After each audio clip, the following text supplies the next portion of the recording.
تبھی ہم کامیاب ہو سکیں گے ماشاءاللہ. ہمارے بچے ایک طرف عالم دین بھی ہو، دوسری طرف ایماندار ڈاکٹر بھی ہو، ایک طرف حافظ قاری بھی ہو اور دوسری طرف اچھے انجینئر بھی ہو، ایک طرف وہ مفتی بھی ہو، دوسری طرف وہ ماشاءاللہ دنیا کی ہر زبان میں گفتگو کرنے والے اور اپنے دین کو پھیلانے والے مقررین بھی ہوں، مبلغین بھی ہوں، تاکہ ساری دنیا کو یہ بتا سکیں اور یہ سمجھا سکیں کہ ہم اس نبی کا کلمہ پڑھتے ہیں اور اس نبی سے محبت کرتے ہیں کہ جن کا نام لینے سے اور جن کا دنیا میں آنے سے دنیا کو یہ فائدہ ہوا کہ مشکل تھے راستے سبھی آسان ہو گئے. بڑے مشکل راستے تھے مگر ہمارے نبی تشریف لائے تو سبھی آسان ہو گئے اور دشمن بھی دیکھ کر یہ حیران ہو گئے. رکھا میرے نبی نے دنیا میں جب قدم تو پتھر بھی کلمہ پڑھ کے مسلمان ہو. سمجھو ہمارے نبی صلی اللہ علیہ وسلم نے جب دنیا میں آ کر قدم رکھا تو پتھر بھی کلمہ پڑھ کے مسلمان ہو گئے. ماشاءاللہ رب العالمین. تو ایسے نبی کے ماننے والے ہم کہ جن کا کلمہ پتھر بھی پڑھ لیں تو ہمارے پاس علم ہونا ضروری ہے. اب اگر علم نہیں ہوا اور لوگوں کو کلمہ بھی نہیں آتا ہوا تو پھر بتاؤ فائدہ کیا ہے؟ کلمہ کیا ہے؟ لا الہ الا اللہ محمد رسول اللہ صلی اللہ علیہ وسلم. زندگی میں کسی ایک کو بھی آپ نے اسلام میں داخل کر لیا، کلمہ پڑھا لیا، وہ بھی جنت میں جائے گا اور تم بھی جنت میں جاؤ گے. ایک جگہ ایک حضرت صاحب یوں تقریر کر رہے تھے کہ کلمہ پڑھانے والے کو اللہ جنت عطا فرماتا ہے. تو ایک ایسے صاحب جنہوں نے زندگی میں پہلی بار اس بیان کو سنا تھا تو انہوں نے سوچا چلو آج میں کسی ایک کو کلمہ پڑھاتا ہوں. ڈنڈا لے کر پہنچے، راستے پہ کھڑے ہو گئے، ایک نکلا جا رہا تھا، پکڑ لیا اس کو، پوچھ لیا نام کیا ہے میرا؟ تو نام دیکھا تو غیر مسلم تھا. تو کہا کہ چل اب کلمہ پڑھ اور مسلمان بن. اس نے کہا نہیں پڑھوں گا. انہوں نے کہا کیسے نہیں پڑھے گا؟ پڑھنا پڑے گا. حالانکہ یہ اسلام کی تعلیم نہیں کہ زبردستی کسی سے کلمہ پڑھایا جائے، لیکن اس نے بات کو آدھا سمجھا تھا. حضرت کی بات کو سمجھ کے اس نے سوچا کہ میں زبردستی کلمہ پڑھوا کر رہوں گا. گھیر کھا کر لایا اس کو، بہت دیر تک اس سے کہتا رہا کہ کلمہ پڑھ. لیکن اس نے کہا کہ جب اس نے دیکھا کہ جان پر بن آئی ہے نہیں تو یہ مار ڈالے گا تو وہ غیر مسلم کہنے لگا پھر ٹھیک ہے پڑھاؤ کلمہ پڑھاؤ. تو اب یہ سوچنے لگا کہ مجھے تو نہیں آتا، اور کہنے لگا کہ مجھے تو نہیں آتا، تو خود ہی کلمہ پڑھ لیا. سمجھے یہ حالت ہے. تو یعنی کہ بات کو ادھورا نہ سمجھ کے جائیں، مکمل طور سے سمجھ کے جائیں. حالانکہ ٹائم زیادہ ہو گیا ہے اور میں دیکھتا ہوں کہ یہاں پہ ہمارے جو ہے کچھ بلڈ پریشر کا بھی معاملہ رہتا ہے، کچھ شوگر کے بھی مریض رہتے ہیں اور کچھ اس احساس کے بھی ہیں، تو ان کی بھی تکلیف کا بڑے احساس ہے اور آرام سے بولنا ہے تاکہ ان کے دلوں پر کوئی زیادہ اثر نہ پڑے. اور اس وقت تو موقع یہ آ گیا ہے کہ بس اب حضرت کچھ نہ سنایا جائے. اگر میں آپ سے کہوں کہ نعت سناؤں، تقریر سناؤں، بیان سناؤں تو ہو سکتا ہے کوئی کہے گا کہ حضرت اس وقت تو درود و سلام سنا دو، ختم کرو بات اور درود و سلام سنا دو. لیکن چلو انشاءاللہ جلدی ہی بات کو مکمل کریں گے آپ کے سامنے. پر بتانا یہ چاہتے ہیں کہ ایک شعر ایسا پیش کرنے جا رہا ہوں آپ کے سامنے کہ دل خوش ہو جائے گا. خلق خدا کا ہاتھ ہے اولیاء کے ہاتھ میں. سبحان اللہ. یعنی ساری دنیا کا ہاتھ اللہ والوں کے ہاتھ میں، آگے سے لے کے پیچھے تک، دائیں سے لے کے بائیں تک سارے لوگ. جزاک اللہ خیر. اللہ برکت رحمت عطا فرمائے، عمر میں برکت دے ماشاءاللہ رب العالمین. خلق خدا کا ہاتھ ہے اولیاء کے ہاتھ میں. ہم سب خلق خدا اللہ کی مخلوق، ہم سب کا ہاتھ کس کے ہاتھ میں ہے؟ ارے کہتے نہیں ہو ہم قلندر صاحب کے دیوانے ہیں، قلندر صاحب کے نام پر اپنی جان دے دیں گے. کہتے نہیں کہتے اعلیٰ حضرت عظیم البرکت علی رحمت اللہ رضوان کے دیوانے ہیں، ان کے نام پر اپنی جان دے دیں گے. اولیاء اکرام کے دیوانے ہیں. کوئی حضرت چمن شبری رحمت اللہ علیہ کا دیوانہ ہے، کوئی حضرت سیدنا رحیم شبری کا دیوانہ ہے، کوئی حضرت سیدنا قلندر شبری رحمت اللہ علیہ کا دیوانہ ہے، کوئی حضرت سیدنا قادر شبری رحمت اللہ علیہ کا دیوانہ ہے. یہ سارے دیوانے ہیں. کوئی حضرت ٹیپو سلطان شیخ رحمت اللہ علیہ کا دیوانہ ہے، کوئی حضرت غوث اعظم کا دیوانہ ہے، کوئی خواجہ غریب نواز کا دیوانہ ہے. عزیزان محترم، تو ساری مخلوق کا ہاتھ اللہ والوں کے ہاتھ میں ہے.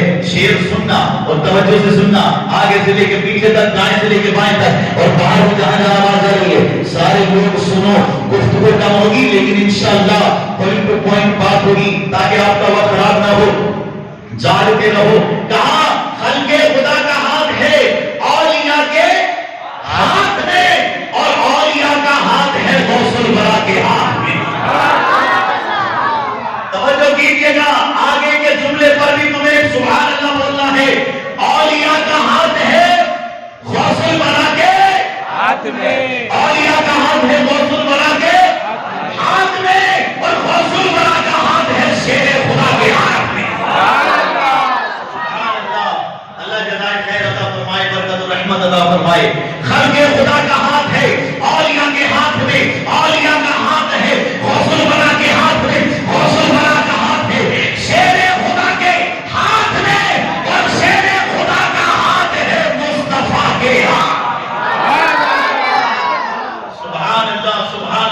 میرے خدا کا ہاتھ ہے مصطفیٰ کے ہاتھ میں.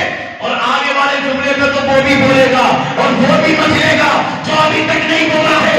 سنو سے سنو کہ خلق خدا کا ہاتھ ہے اولیاء کے ہاتھ میں، اولیاء کا ہاتھ ہے غوث بنا کے ہاتھ میں، غوث بنا کا ہاتھ ہے شیر خدا کے ہاتھ میں، شیر خدا کا ہاتھ ہے مصطفیٰ کے ہاتھ میں، مصطفیٰ کا ہاتھ ہے رب العلا کے ہاتھ میں.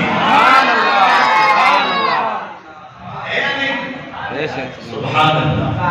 اللہ کے ہاتھ میں یعنی دست قدرت میں، خدا کے دست قدرت میں پیارے مصطفیٰ کا ہاتھ ہے. اللہ جزائے خیر عطا فرمائے، آپ سب کو سلامت رکھے. عزیزان محترم، ہم خاک ہیں اور خاک ہی ملجا ہے ہمارا. ہم خاک ہیں، یاد رکھو، مٹی سے ہیں ہم، کچھ نہیں، خاک ہی ملجا ہے ہمارا. تو تکبر کس بات کا ہے، فخر کس بات کا ہے؟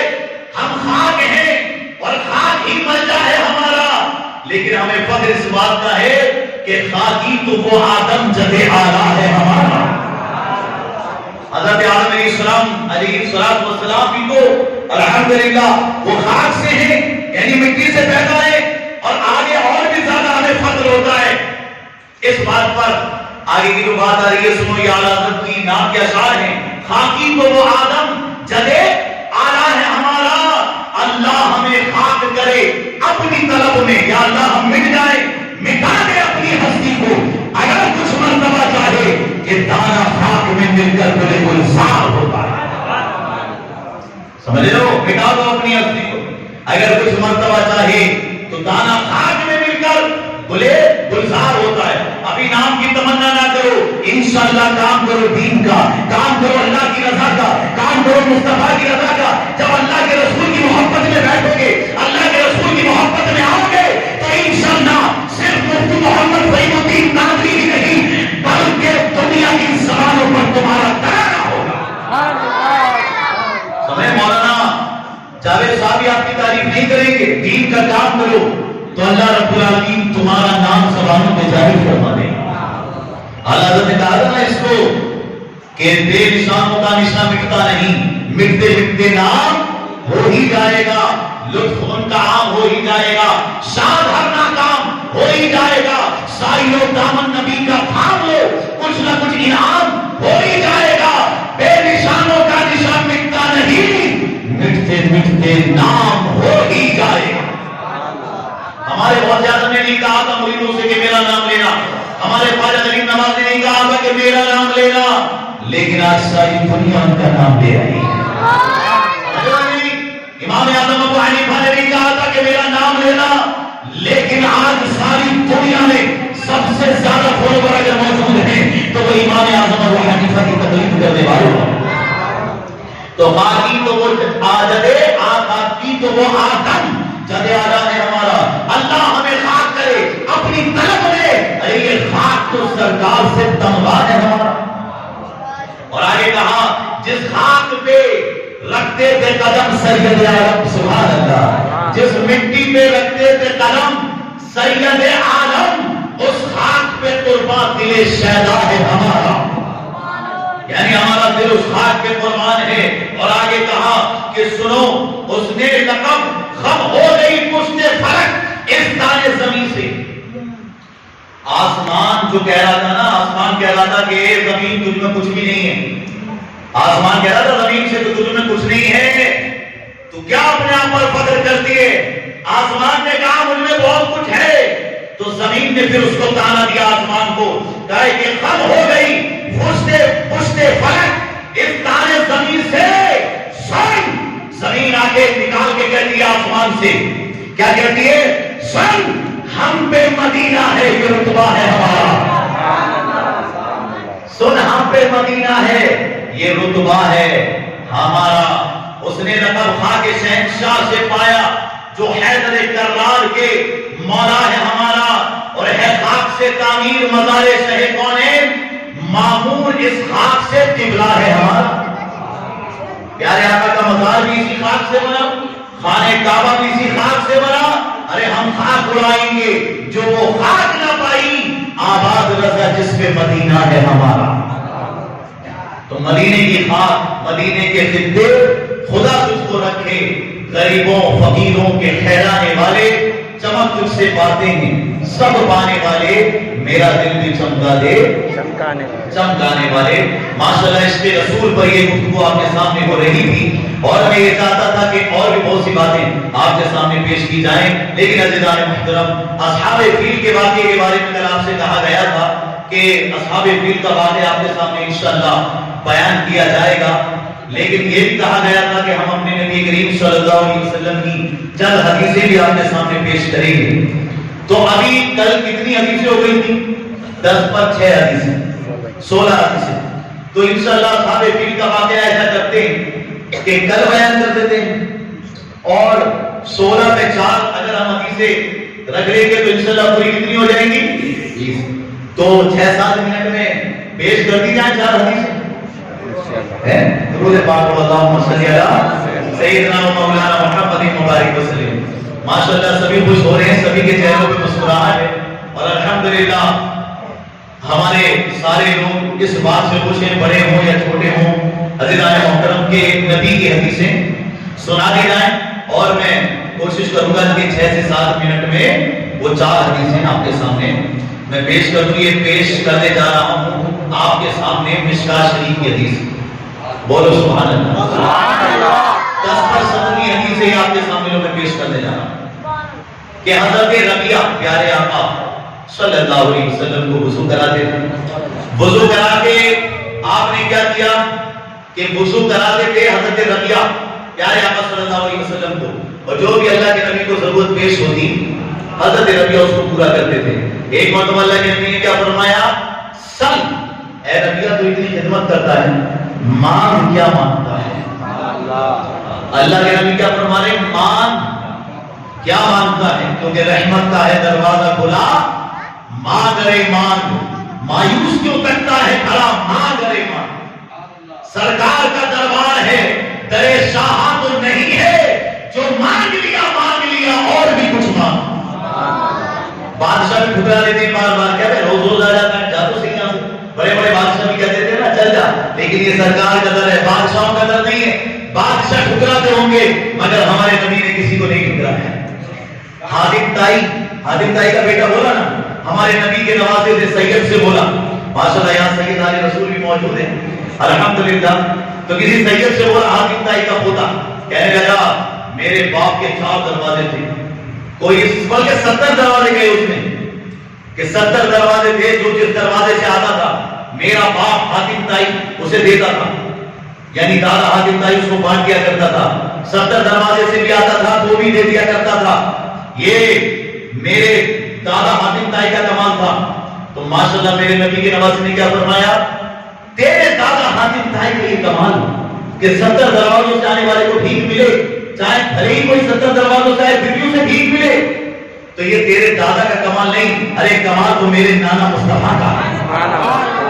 سن, اس لیے کہ تیرے دادا حاتم طائی کے پاس ایک بار آتا تھا کوئی فقیر, پہلے دروازے سے آتا تھا, اس کی امید پوری نہ ہوتی تھی تو دوسرے دروازے سے آتا تھا, دوسرے دروازے سے آ کے مانگتا تھا, پھر بھی اس کا دل چاہتا تھا کہ یا ربی دل بھرا نہیں, تو تیسرے دروازے سے آ کے مانگتا تھا.